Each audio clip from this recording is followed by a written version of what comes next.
In the heart of the Galactic Council's Grand Chamber, a tragic event unfolded that would forever change the course of history. The cold, metallic floor was stained with the blood of an innocent human child, executed without mercy by an alien enforcer. The crack of the disruptor echoed ominously, silencing the gasps and whispers that had filled the chamber just moments before. Captain Logan Carter, a seasoned officer of the Earth Defense Force, stood on the bridge of the HSS Indomitable, orbiting Earth. His fists clenched and jaw tightened as he watched the live feed. The image of Counselor Xanth, a reptilian Ithorian, sneering as he announced the Galactic Council's ban on all human faster-than-light, FTL, travel, burned into his memory. Humanity was to be confined to its home system, their ambitions and dreams crushed by the oppressive decree. And for what? The alleged crime of a human boy, accused of defiling an alien shrine. The child's terrified screams had been silenced forever, and with them, any hope for peace. "This will be a lesson to your primitive species," Xanth had taunted, his voice dripping with malice. "Humanity's disobedience will no longer be tolerated."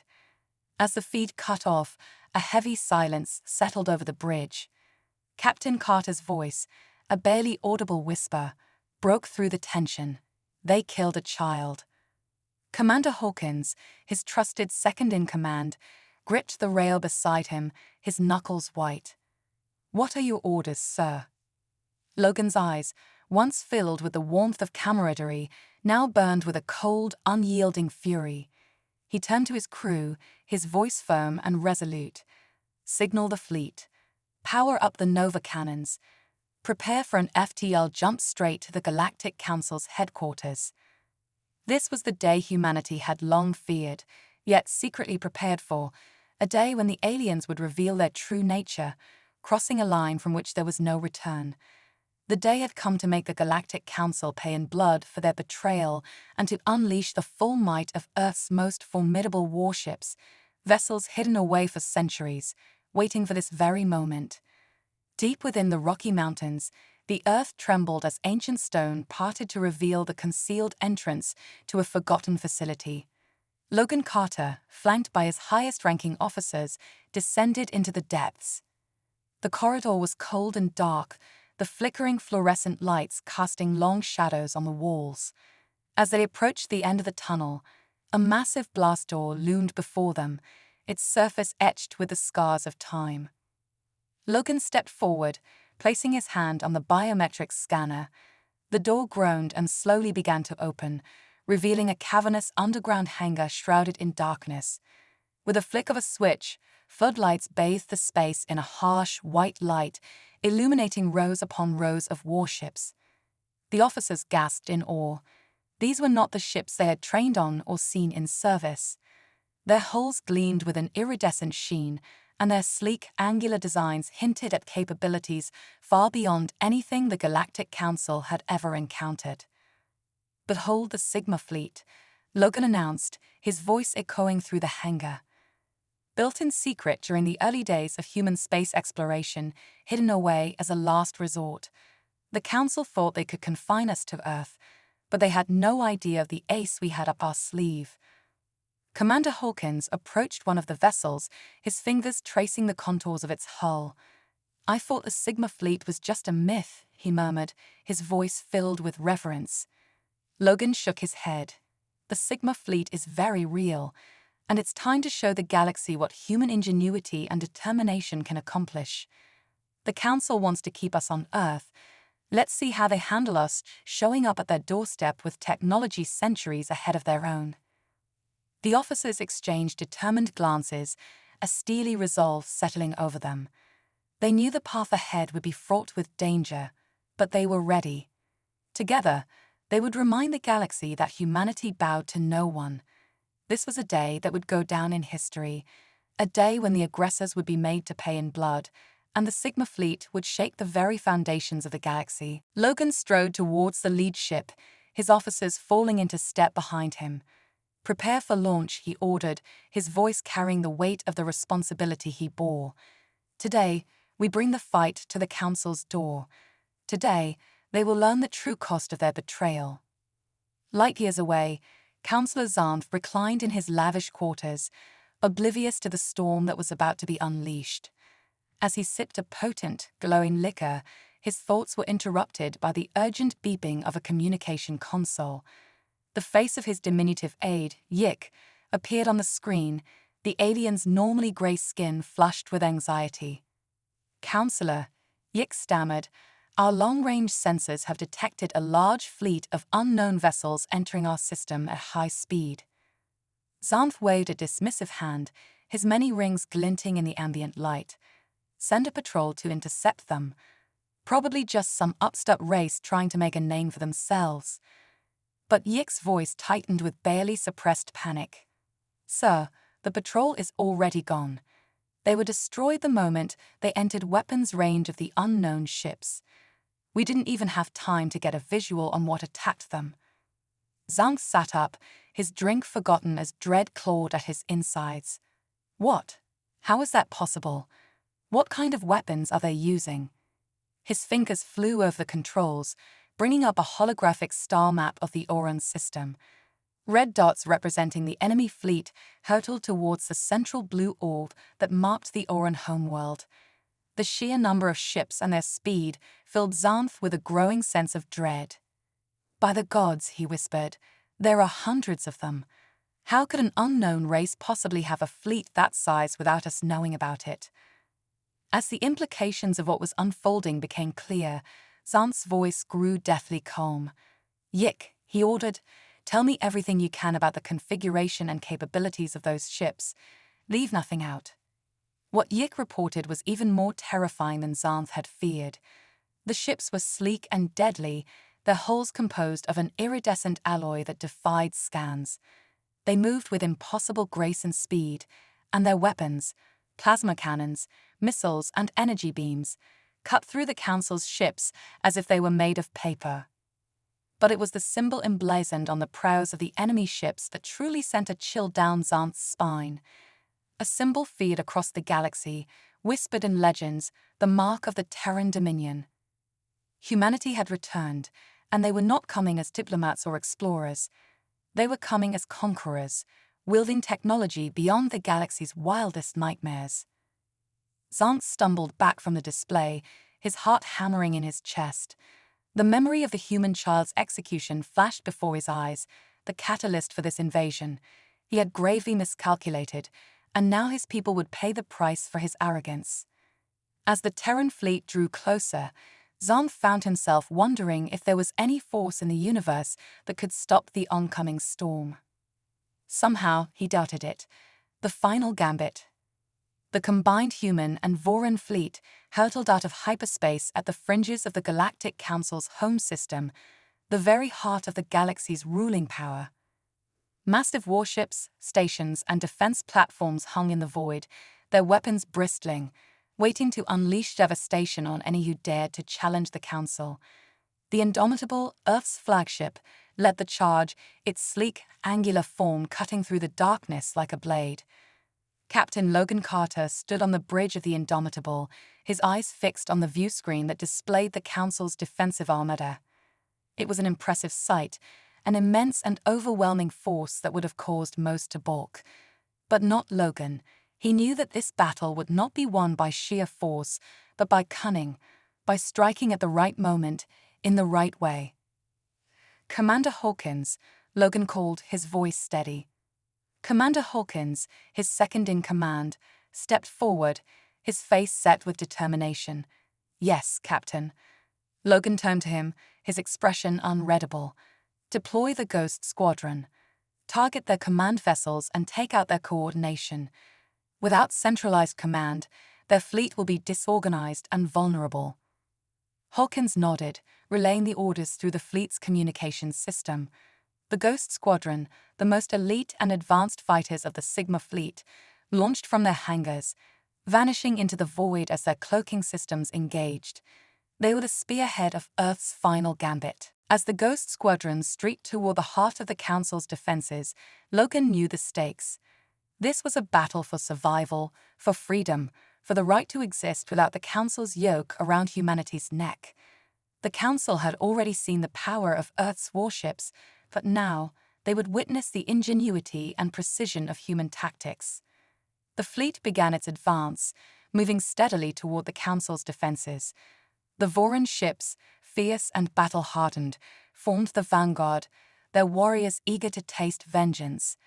Behind them, the Sigma fleet followed, their weapon systems online, ready to engage at a moment's notice. On the bridge of the Council's flagship, the Pax Imperialis, High Admiral Theron Vantros watched the approaching armada with a mix of dread and disbelief. How could it have come to this? The Council, the supreme power in the galaxy, was now under siege by what they had once dismissed as an inferior species. Vantros clenched his fists, his mind racing for a solution. "Admiral," a lieutenant called out, his voice trembling, "we've lost contact with several of our command ships. It's like they've been wiped off the map." Vantros' eyes narrowed. He knew what this meant. The humans were targeting their command structure. Without those ships, their forces would be in disarray, unable to mount a cohesive defense. He had to act quickly. "Order all ships to maintain defensive positions around the core worlds," Vantros barked. "Do not engage unless the enemy breaches the outer perimeter.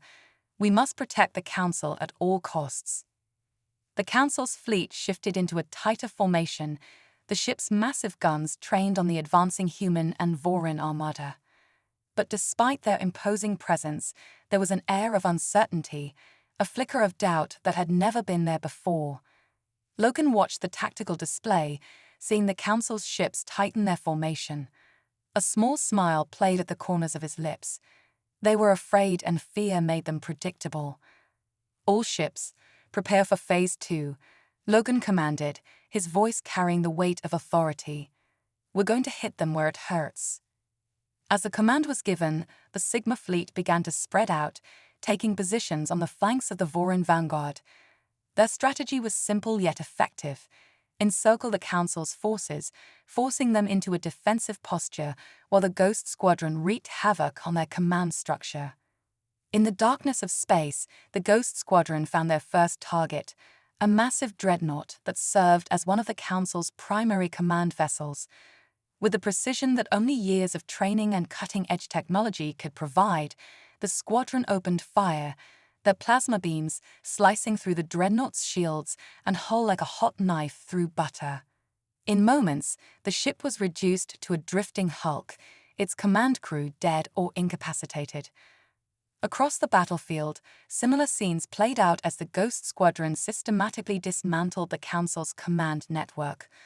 One by one, the linchpins of the Council's defense fell, leaving their fleet increasingly disoriented and vulnerable. On the bridge of the Pax Imperialis, Admiral Vantros watched in horror as ship after ship fell silent, their icons on the tactical display blinking out of existence. His fleet, once the pride of the galaxy, was unraveling before his eyes. "This can't be happening," Vantros muttered, his voice shaking. "We're the Council. We're supposed to be invincible." But as the Admiral stared at the screen, the harsh reality sank in. The humans were not just another upstart race. They were a force to be reckoned with, and they had come to claim their place in the galaxy. "Admiral," the lieutenant called out again, his voice edged with panic. "The enemy fleet is closing in on our outer perimeter. We can't hold them off much longer." Vantros looked up, his expression hardening. "Then we have no choice. Activate the Annihilator Protocol." A hush fell over the bridge as the order was given. The Annihilator Protocol was the Council's last resort, a weapon of unimaginable power designed to obliterate entire fleets in a single strike. It was a measure of their desperation that they would even consider using it. But Vantros knew that if they didn't, there would be no Council left to defend. As the command was relayed through the fleet, the massive superweapon began to power up, its core glowing with a menacing red light. It was a device of ancient and forbidden technology, a relic from a time when the galaxy was torn apart by war and chaos. Now, it was about to be unleashed once more. Logan's tactical display lit up with warning signals as the Annihilator's power levels spiked. He recognized the threat immediately. They're going to use the annihilator, Logan muttered, his mind racing. If that thing goes off, it'll wipe out everything in its path, including us. Captain, what do we do? Hawkins asked, his voice tense. Logan took a deep breath, his gaze fixed on the tactical display. There was only one way to stop the annihilator, and it was a gamble, but one that they had to take. Target the annihilator with everything we've got, Logan ordered. We need to take it out before it can fire. The Sigma fleet responded immediately, every ship locking onto the annihilator's location and unleashing a barrage of plasma beams, railgun slugs, and missiles. The void lit up with the fury of their assault, a dazzling array of destructive energy converging on the superweapon. But the annihilator was heavily shielded, its defenses absorbing the initial onslaught with little effect. Logan knew they were running out of time. If they didn't stop it soon, it would be all over. Hawkins, Logan said, his voice low but urgent, prepare to execute the final gambit. Hawkins' eyes widened in shock. The final gambit was their last resort, a plan so dangerous that it was only to be used in the direst of circumstances. But now, with the annihilator about to unleash its wrath, there was no other choice. Yes, Captain, Hawkins replied, steeling himself for what was to come. Logan took one last look at the view screen, at the Council's fleet, at the glowing core of the annihilator, and at the men and women who served under him. This was it, the moment that would decide the fate of humanity. All ships, prepare for the final gambit, Logan ordered, his voice firm and unwavering. On my mark, execute. As the countdown began, the Sigma fleet shifted into a new formation, their engines powering up to full capacity. The annihilator continued to charge, its core growing brighter with each passing second. Time was running out. Logan watched the display, his heart pounding in his chest. This was the moment that would define everything. The final gambit would either save them or doom them all. 3, 2, 1, mark. At Logan's command, the Sigma fleet surged forward, their ships moving with breathtaking speed and precision. The final gambit had begun, and there was no turning back. As the humans settled into their new reality aboard the Farseer, a subtle but significant shift began to take place. The initial wariness between the two species started to erode, replaced by a cautious curiosity. Both sides recognized that they were in uncharted territory, humans, with their blend of ambition and empathy, and the Svaran, with their stoic adherence to protocol and logic. It was a meeting of minds and cultures, and the potential for mutual understanding loomed on the horizon. Captain Ilara Donovan spent most of her time in strategic meetings with Commander Threx, discussing the logistics of their joint mission. The Farseer was on a course toward the heart of a dense nebula, where strange energy readings had been detected, an anomaly that could provide crucial insights or devastating consequences. The Svaran were methodical in their approach, analyzing every potential outcome, while the humans were more inclined to take calculated risks, trusting in their ability to adapt and overcome.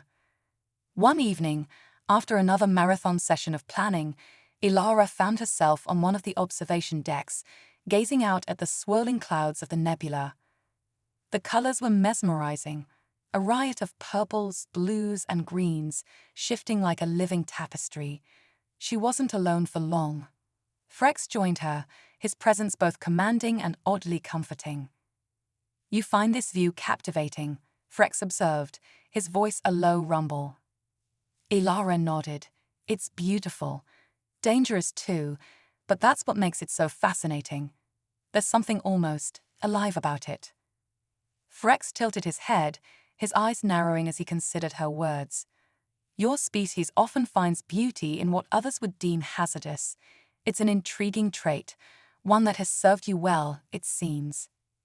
Ilara chuckled softly. We're used to walking the line between danger and discovery. It's in our nature to push boundaries, to see how far we can go before we have to pull back. Yet you survive, more often than not, Threx remarked, his tone carrying a note of respect. It is a quality the Svaran can learn from. Ilara glanced at him, surprised. You think so? I thought the Svaran valued caution above all else. Caution is a virtue, but it can also be a limitation, Frex replied. In the face of the unknown, one must sometimes take a step into the void to see what lies beyond. The conversation was interrupted by a soft chime from Frex's wrist device. He glanced at it, his expression hardening. We have detected an anomaly within the nebula. It appears to be some form of artificial structure, though the energy readings are unlike anything we've encountered before. Ilara's curiosity piqued. Artificial? Could it be an outpost, or maybe even a ship? It is too early to tell, but the energy signature suggests it could be something far more advanced than anything we or the humans have created, Frex said, his voice tinged with both caution and intrigue. Ilara's mind raced with possibilities. If they could unlock the secrets of this structure, it could revolutionize both human and Svaran technology. But the risks were equally daunting. Whatever was inside that nebula could be dangerous beyond their imagining. We need to approach carefully, Ilara said, already thinking several steps ahead. If it's as advanced as you say, it might have defenses. We should send a probe first, gather as much data as we can before we send anyone in. Frex nodded in agreement. I will have my engineers prepare a probe. We should be ready to launch within the hour. As they left the observation deck, Ilara couldn't shake the feeling that they were on the brink of something monumental. The nebula, with its swirling colors and hidden dangers, seemed almost like a living entity, beckoning them closer, daring them to uncover its secrets. Hours later, the probe was ready. The crew of the Farseer gathered in the command center, a mix of human and Svaran personnel working side by side. The probe was launched, disappearing into the nebula's dense clouds. On the screens, they watched as it sent back data, the readings growing more and more perplexing. There's some kind of field around the structure, one of the human engineers reported. It's strange. I've never seen anything like it. It's almost as if it's shifting, adapting to the probe's presence. Can we penetrate it? Ilara asked, leaning forward in her chair. We could try, but it's risky. If we push too hard, we might trigger a defensive response, the engineer replied. Frex's eyes narrowed as he studied the data. The structure is aware of us. It's responding, but not aggressively. It's almost inquisitive. Ilara exchanged a glance with Frex. Inquisitive. Do you think it's some kind of AI, or maybe a life form? It is possible, Frex said thoughtfully. If it is an AI, it may be ancient, perhaps even predating both of our civilizations. We must proceed with extreme caution. The room fell silent as they considered their next move. The tension was palpable, a mix of fear and excitement hanging in the air. They were on the edge of a discovery that could change everything or end in disaster. Prepare to send a signal, Ilara ordered, breaking the silence. Something simple, non-threatening. Let's see if we can establish communication. The probe transmitted a basic greeting, encoded in both human and Svaran languages. For a few agonizing moments, there was no response. Then slowly, the readings began to change. It's responding, the engineer said, his voice trembling with a mix of awe and fear. The field is restructuring itself. It's letting the probe through. On the screen, the probe's cameras transmitted a live feed as it passed through the field. The structure came into view, a massive, intricately designed construct, unlike anything they had ever seen. It was both beautiful and terrifying, a testament to a civilization far beyond their own. Ilara felt a chill run down her spine. Whatever this structure was, it held the key to unimaginable knowledge and unimaginable danger. They had taken the first step into the unknown, and there was no turning back now. We need to proceed carefully, Frex said quietly, echoing her thoughts. Whatever this is, it may not be friendly. Ilara nodded, her gaze fixed on the screen. Agreed, but we've come this far. We can't stop now. As the probe ventured deeper into the structure, the sense of unease grew. They were on the verge of something incredible, but at what cost? The answers lay ahead, hidden in the depths of the nebula, waiting to be uncovered. And with each passing moment, the stakes grew higher, the unknown stretching out before them like a vast, uncharted ocean. The journey had only just begun, and there was no telling where it would lead. You said, as they left the observation deck, Ilara couldn't shake the feeling that they were on the brink of something monumental. The nebula, with its swirling colors and hidden dangers, seemed almost like a living entity, beckoning them closer, daring them to uncover its secrets. Hours later, the probe was ready. The crew of the Farseer gathered in the command center, a mix of human and Esvaran personnel working side by side. The probe was launched, disappearing into the nebula's dense clouds.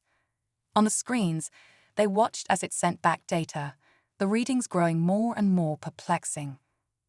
"There's some kind of field around the structure," one of the human engineers reported. "It's strange. I've never seen anything like it. It's almost as if it's shifting, adapting to the probe's presence." "Can we penetrate it?" Ilara asked, leaning forward in her chair. "We could try, but it's risky. If we push too hard, we might trigger a defensive response," the engineer replied. Frex's eyes narrowed as he studied the data. "The structure is aware of us.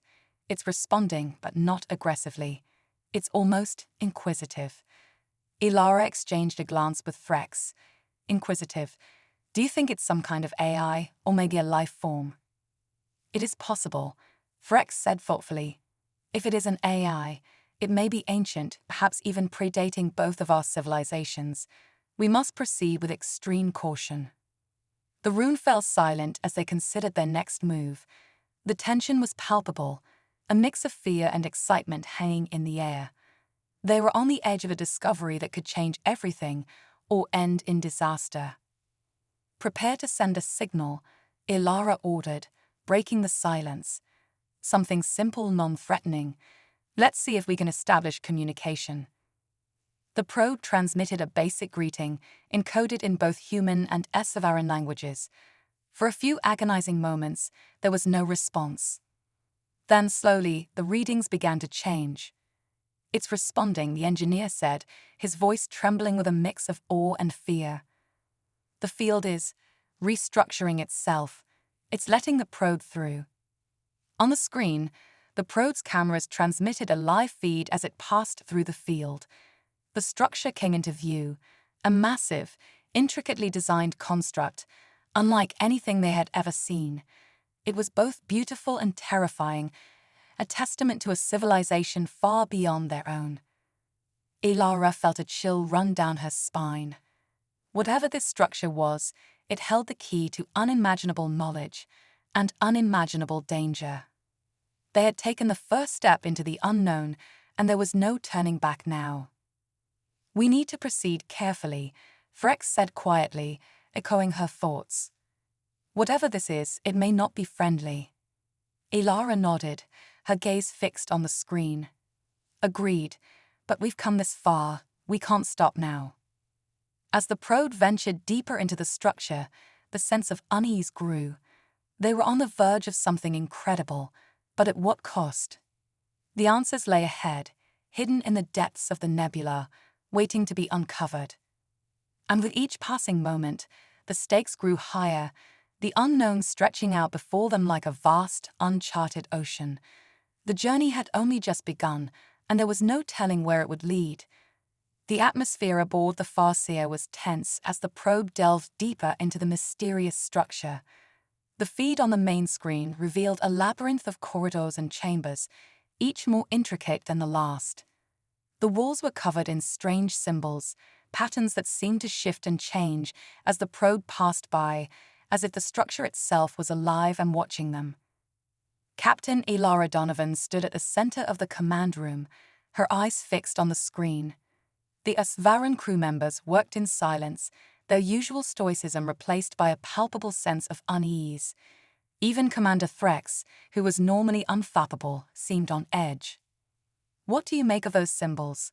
Ilara asked, turning to the lead Esvaran scientist, a tall, thin figure named Virex. Virex studied the screen, his eyes narrowing. They are unlike anything in our databases. They appear to be a form of language, but one that is constantly evolving. It's as if the structure is communicating with itself, or with us. Ilara frowned. Can we decipher any of it? Virex shook his head. Not yet. We will need more data to even begin to understand it. As the probe continued to explore, the structure seemed to grow more complex. The corridors branched off in every direction, leading to vast chambers filled with strange machinery and glowing orbs of light. The readings were off the charts. Energy levels that should have been impossible, materials that defied known physics, and a pervasive sense of intelligence that seemed to pervade every inch of the place. "This place is incredible," one of the human engineers murmured, his eyes wide with wonder. "It's like a city built by gods." "Or something far older," Frex added quietly. "We are treading on dangerous ground." Ilara's mind raced as she considered their next move. They had already uncovered more in a few hours than she could have imagined, but they were no closer to understanding the purpose of the structure or the intentions of whoever had built it.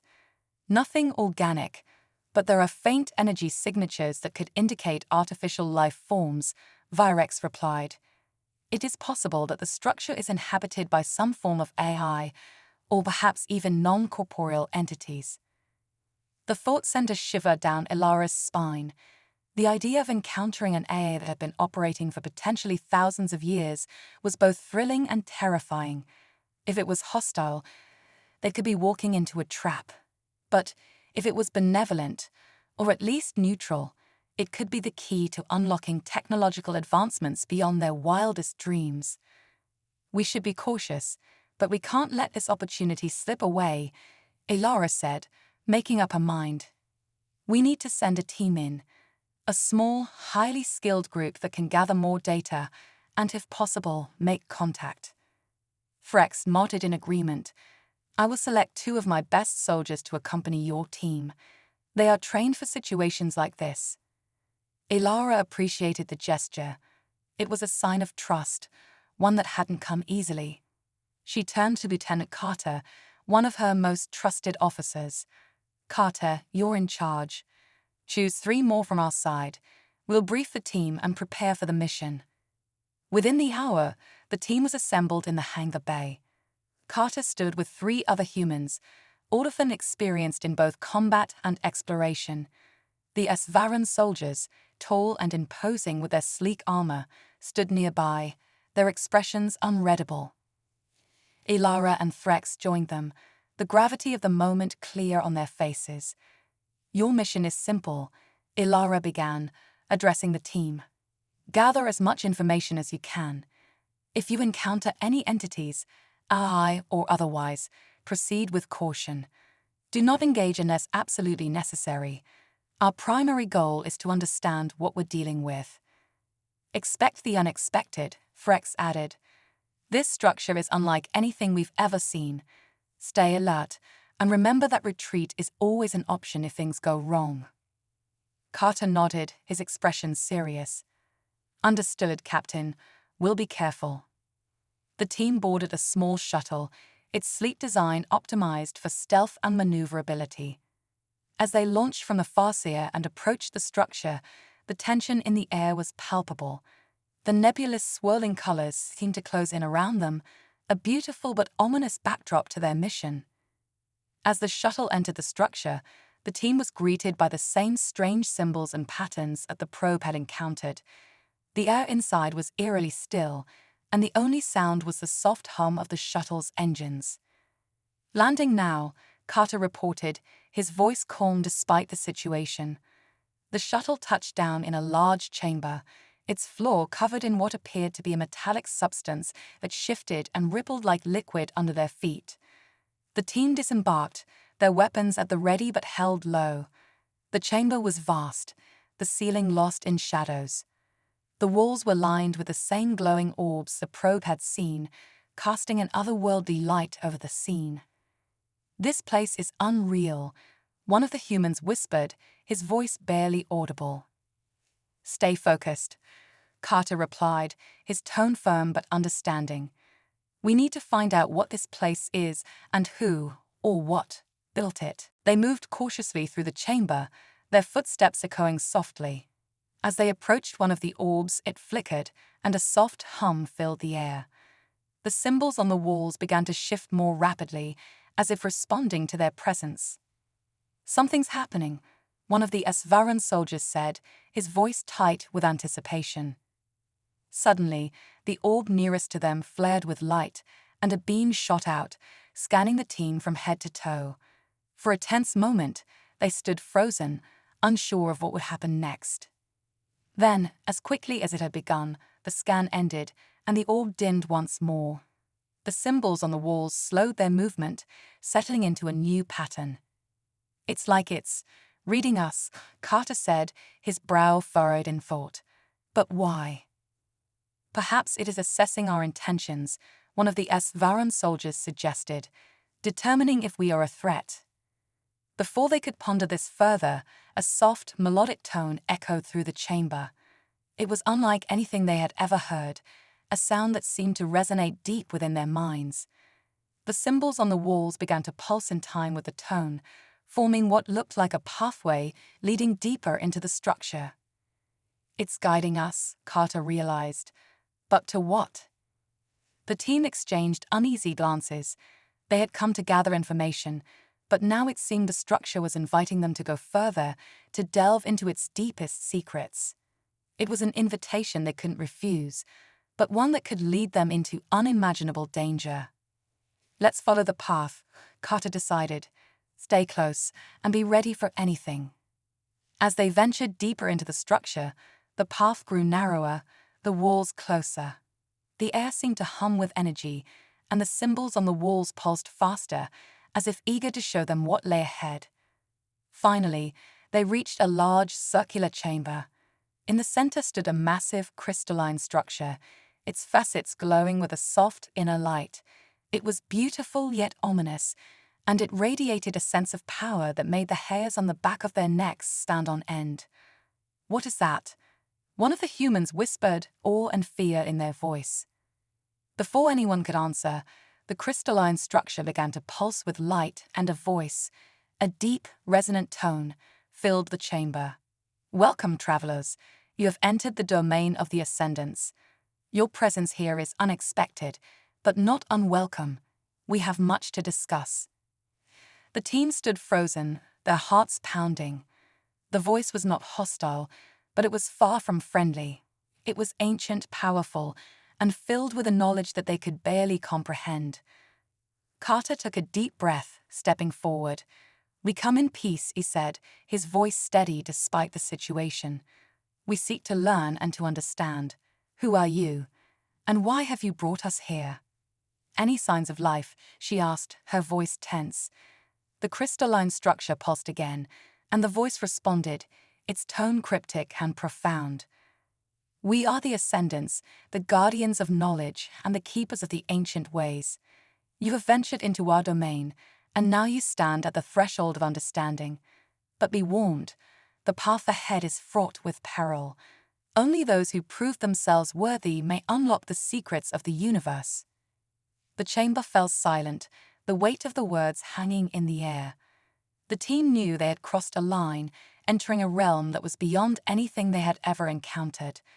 The Ascendants held the keys to unimaginable power and knowledge, but the price of that knowledge could be more than they were willing to pay. As the crystalline structure continued to pulse with light, the team realized that their mission had just taken a turn they had never expected. They were no longer just explorers. They were participants in a trial, one that could determine the fate of their species. And as they stood on the brink of the unknown, they knew that whatever happened next, their lives, and the lives of everyone aboard the Farseer, the chamber was filled with an almost tangible sense of anticipation as the voice of the Ascendants faded into the air. The crystalline structure continued to glow, its light pulsating rhythmically, as if waiting for their response. Carter could feel the weight of his team's eyes on him, all of them looking for direction. The responsibility of the next step fell squarely on his shoulders. "We've come too far to turn back now," Carter said, his voice steady but low. The Ascendants hold knowledge that could change everything for us, for humanity and the Svaran, but we have to be careful. We don't know what they'll ask of us. Phrex's soldiers exchanged a glance, their expressions unreadable beneath their helmets. One of them, a seasoned warrior named Celatran, stepped forward. We Svaran have always believed that knowledge must be earned, not given freely. If the Ascendants demand a trial, we are prepared to face it, but we must stand united. Ilara's voice crackled over the comms, breaking the silence. Carter, we're receiving strange readings from your location. Are you all right? What's happening in there? Carter activated his comm, his tone grim but calm. Captain, we've made contact with what appears to be an ancient AI or entity calling itself the Ascendants. They've issued a challenge, or a trial. We're going to proceed, but I recommend staying on high alert. Understood, Ilara replied, her concern evident even through the comms. We'll monitor from here. Just remember, if things get too dangerous, you pull back immediately. We can't afford to lose you. Carter nodded, even though Ilara couldn't see him. Copy that, Captain. We'll be cautious. With that, Carter turned back to the crystalline structure. The light within it seemed to intensify, as if sensing their decision to move forward. The symbols on the walls began to shift again, forming new patterns that spiraled and flowed toward the structure. Ascendants, Carter called out, we accept your challenge. Tell us what we must do. For a moment, there was silence, and then the voice of the Ascendants filled the chamber once more, echoing with a tone that seemed to blend wisdom and warning. Very well, travelers. The trial begins. To prove yourselves worthy of the knowledge we guard, you must demonstrate the qualities that define your species: ingenuity, cooperation, resilience, and determination. You will face 3 challenges, each designed to test these traits.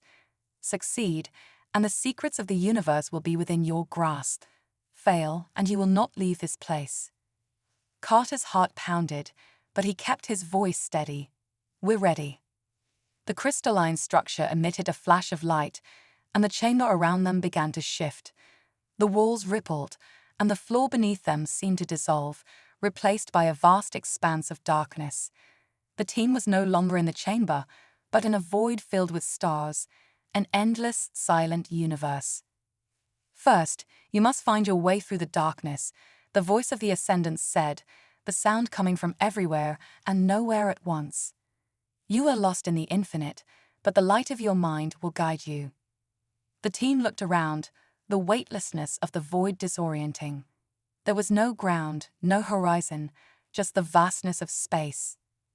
How do we navigate this? One of the humans asked, his voice edged with uncertainty. We must use our wits, Zeltran replied, his Asvaran training taking over. This is not just a physical challenge, it's a mental one. Focus your thoughts, and perhaps the path will reveal itself. Carter closed his eyes, blocking out the confusion of the void. He took a deep breath, centering his mind on the task at hand. They were in a place beyond normal understanding, a test that was as much about their mental strength as it was about their physical abilities. As he concentrated, a faint glow began to appear in the distance, a point of light, barely visible in the vast darkness. Carter's eyes snapped open, and he pointed toward it. There, he said.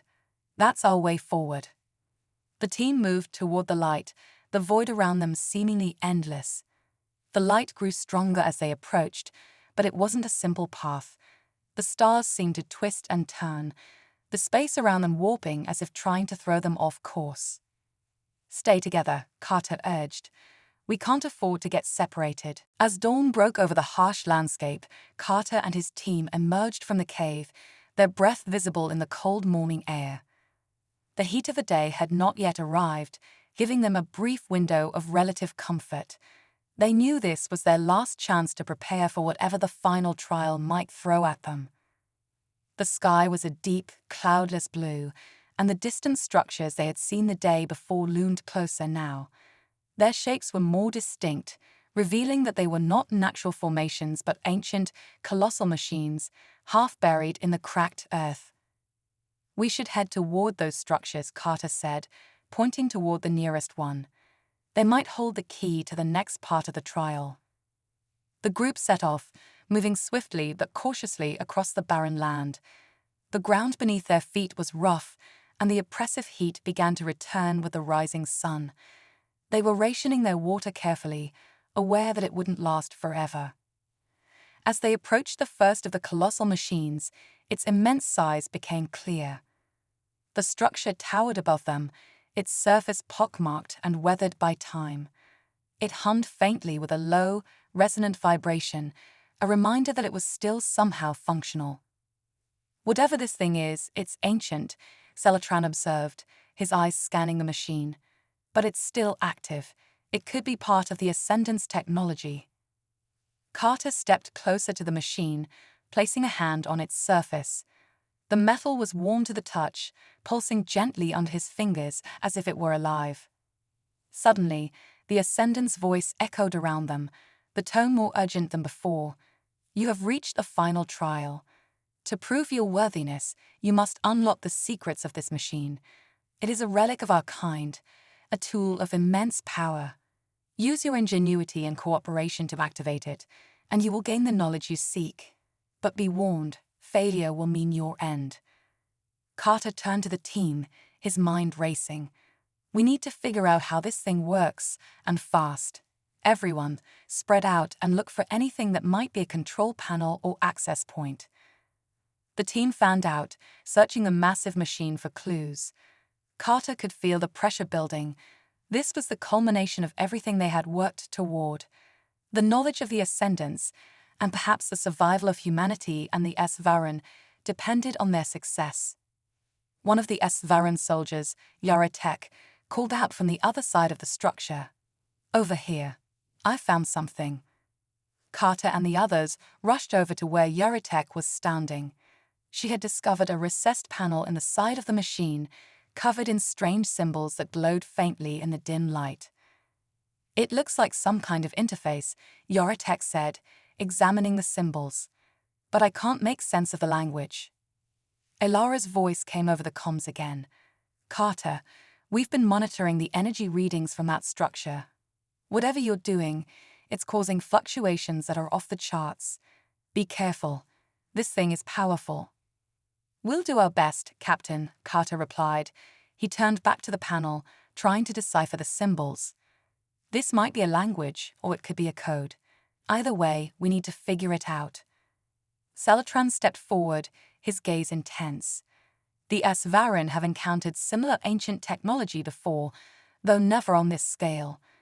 We've learned that these kinds of interfaces often respond to patterns, sequences of symbols that must be activated in the correct order. Carter nodded. "All right, let's think this through. If it's a sequence, we need to identify the logic behind it. Look for any repeating symbols or patterns that stand out." The team worked quickly, analyzing the symbols and trying different combinations. Each failed attempt caused the machine to emit a low, ominous hum, a reminder that they were running out of time. Finally, Carter noticed something. "Wait, these symbols, they're not just random. They correspond to different elements: fire, water, earth, air. It's a cycle, a representation of balance." He carefully pressed the symbols in the order of the elemental cycle: fire, water, earth, air. The panel glowed brighter with each press, and when he completed the sequence, the entire machine rumbled to life. The ground shook beneath their feet as the colossal machine began to shift and transform. Panels slid open, revealing complex mechanisms that whirred and clicked into place.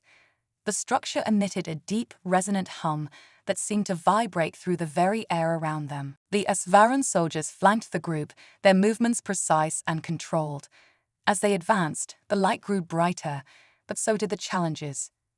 Strange anomalies appeared in the void, shifting clouds of energy that distorted reality, making it difficult to tell what was real and what was an illusion. "Keep your focus," Celatran reminded them, his voice a steady anchor in the chaos. "Do not let the illusions break your concentration." Carter felt the strain of the trial, but he refused to waver. This was more than just a test. It was a measure of their worthiness to receive the knowledge of the Ascendants. Failure was not an option. Finally, after what felt like an eternity, they reached the source of the light. It was a gateway, a swirling vortex of energy that pulsed with a strange, otherworldly rhythm. "This must be the end of the first challenge," Carter said, a mixture of relief and apprehension in his voice. "We have passed through the darkness," the voice of the Ascendants echoed. "But there are still 2 challenges that await you." The team exchanged determined glances. They had made it this far, and there was no turning back now. Without hesitation, Carter stepped forward into the vortex, and the rest of the team followed. The sensation was overwhelming, a rush of energy that seemed to pull them apart and put them back together at the same time. When they emerged, they found themselves in a new environment, a vast, arid landscape, the air heavy with heat and the ground cracked and dry. In the distance, massive structures loomed, their shapes blurred by the shimmering waves of heat. "Welcome to the second trial," the Ascendant's voice intoned. "Here, you must demonstrate your resilience and adaptability. The land is harsh, the resources scarce. Only by working together will you survive and reach your goal." Carter surveyed the landscape, his mind racing. They were being tested on their ability to endure, to survive in a hostile environment with limited resources. This was a trial not just of strength, but of strategy and cooperation. "Spread out," Carter ordered. "Find anything that can help us. Water, shelter, tools. We need to think smart and conserve our energy." The team moved quickly, their training kicking in. The Asvaran soldiers, accustomed to harsh environments, took the lead, guiding the others as they scoured the landscape. The heat was oppressive, and every step felt like a drain on their strength. "We need to find shelter before the sun sets," one of the Asvaran soldiers advised. "The temperature will drop rapidly once darkness falls, and exposure could be fatal." As they searched, they discovered a small cave nestled in the side of a rocky outcrop. It wasn't much, but it offered protection from the elements. "This will do for now," Carter said. "We'll need to ration our supplies carefully and figure out a way to signal for help if we get stuck here." As the team settled into the cave, Carter's mind raced with possibilities. The second trial was testing not just their physical endurance, but their ability to think on their feet and work together under extreme conditions. It was a stark reminder that the Ascendants valued not just knowledge, but the wisdom and strength required to wield it responsibly. The sun began to set, casting long shadows across the landscape. The temperature dropped quickly, just as the Asvaran soldier had predicted. The team huddled together in the cave, their breath visible in the cold night air. "This trial is about survival," Saltran said, his voice calm but firm. "We must conserve our energy and work as one. There is no room for error." Carter nodded in agreement. The challenges were only going to get harder, but they had come too far to give up now. They had to prove to the Ascendants, and to themselves, that they were worthy of the knowledge they sought. As the night wore on, the team took turns keeping watch, their minds sharp despite the fatigue. The landscape outside the cave was silent, the only sound the wind howling through the cracks in the rocks. And as they waited for the dawn, they knew that the real test was yet to come. The third trial loomed ahead, and with it, the final judgment of the Ascendants. Their fate, and the fate of everything they held dear, hung in the balance. "Carter, you did it," one of the humans exclaimed, relief evident in his voice. But Carter wasn't celebrating yet. The machine was still changing, its mechanisms aligning and powering up. He could feel the energy building, a vast and potentially dangerous force that could either grant them the knowledge they sought or destroy them. Suddenly, the machine released a beam of light that shot up into the sky, splitting into 1,000 smaller beams that scattered across the horizon. The ground beneath them trembled as the machine's power surged. The voice of the Ascendants echoed once more, but this time it was softer, almost reverent. "You have succeeded. You have demonstrated the qualities that we hold dear: ingenuity, cooperation, resilience, and determination. You have proven yourselves worthy. As the light from the machine began to fade, a new structure emerged from within it, a smaller, more intricate device that pulsed with a soft, steady glow. It was unlike anything they had ever seen, its design both alien and beautiful. This is the key to the knowledge you seek, the Ascendants continued. Within this device lies the history of our kind, the secrets of the universe, and the wisdom to guide your future. But remember, with great knowledge comes great responsibility. Use it wisely, or it will be your undoing. Carter stepped forward and carefully lifted the device from its pedestal. It was surprisingly light, humming gently in his hands as if it were alive. "We did it," Carter said quietly, his voice filled with awe. "We've earned their trust and their knowledge." The team gathered around him, their expressions a mixture of relief and pride. They had faced the trials of the Ascendants and emerged victorious. Now, they held the key to a future where humanity and the Esvaran could not only survive but thrive. As they prepared to return to their ship, Carter looked out over the landscape, now bathed in the golden light of the rising sun. The trials had been grueling, pushing them to their limits, but they had proven that they were capable of overcoming any challenge, together. And with the knowledge of the Ascendants in their hands, there was no telling what they could achieve. With renewed determination, they set off toward the horizon, ready to face whatever came next. The journey ahead was uncertain, but one thing was clear: they had unlocked the potential for a new era of exploration, understanding, and unity. The journey back to the ship was quiet, each member of the team lost in their thoughts. They had faced trials that tested their physical endurance, mental acuity, and teamwork.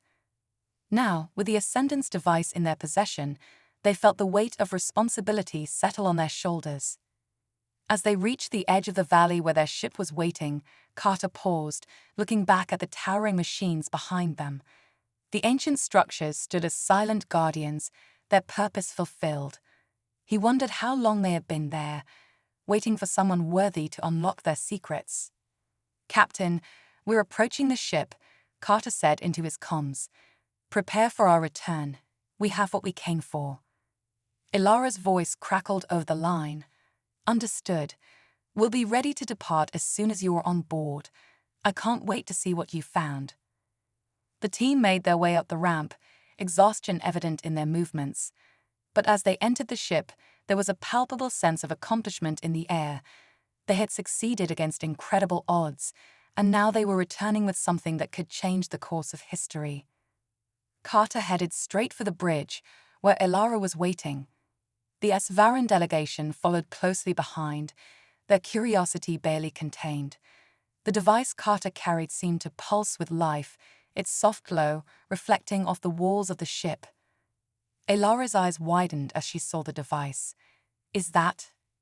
"This is the key," Carter replied, placing the device on the central console. "The Ascendants entrusted it to us. Inside is their knowledge, everything they learned, everything they discovered. It's our responsibility now." Celtran stepped forward, his gaze fixed on the device. "The Esvaran have always believed that knowledge is the greatest power in the universe. With this, we could end the conflicts that have plagued our people for generations. We could build a new future." Ilara nodded, her expression serious. "But we have to be careful. The Ascendants warned us about the dangers of misusing this knowledge. It's up to us to ensure that it's used wisely for the benefit of all." Carter activated the ship's holo display, linking it with the device. The air around them shimmered as data began to stream out, forming intricate patterns and symbols. It was overwhelming, a vast repository of information that spanned eons. "It's incredible," Ilara whispered, her eyes scanning the display. "This is more than just history. It's technology, philosophy, culture, everything the Ascendants knew." "We'll need time to decipher all of this," Carter said, his voice steady. "But we'll do it together. This knowledge belongs to both humanity and the Esvaran. We'll share it and use it to forge a new path forward." Celtran extended his hand to Carter, a gesture of respect and camaraderie. "This alliance between our peoples is just the beginning. Together, we can achieve what neither of us could alone." Carter shook his hand firmly. "Agreed. We've proven that cooperation is our greatest strength. Now, let's put this knowledge to good use." As the ship lifted off, leaving the barren planet behind, the crew gathered around the central console, watching the data continue to unfold. The mysteries of the Ascendants were slowly revealing themselves, and with them came the promise of a brighter future. Hours turned into days as the team worked tirelessly to analyze the information. The ship's scientists and engineers collaborated with the S-Varan, deciphering ancient technologies and uncovering new possibilities. The Ascendants had left behind a legacy of innovation, and it was clear that their knowledge could revolutionize everything from energy production to space travel. But it wasn't just the technology that captivated them.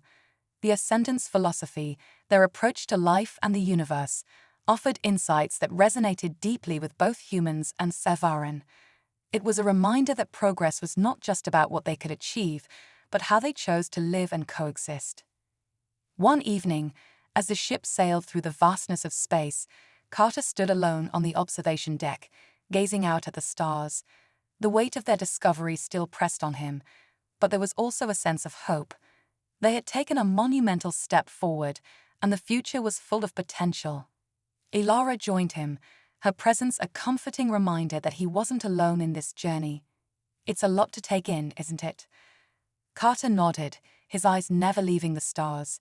"Yeah, it is, but I believe we're ready. We've shown that we can rise to the challenge." Ilara smiled softly. "And we'll keep rising together. This is just the beginning. There's so much more out there, so many worlds to explore, so many mysteries to uncover. And we'll face it all, side by side." Carter turned to her, a determined look in his eyes. "No matter what comes next, we'll be ready.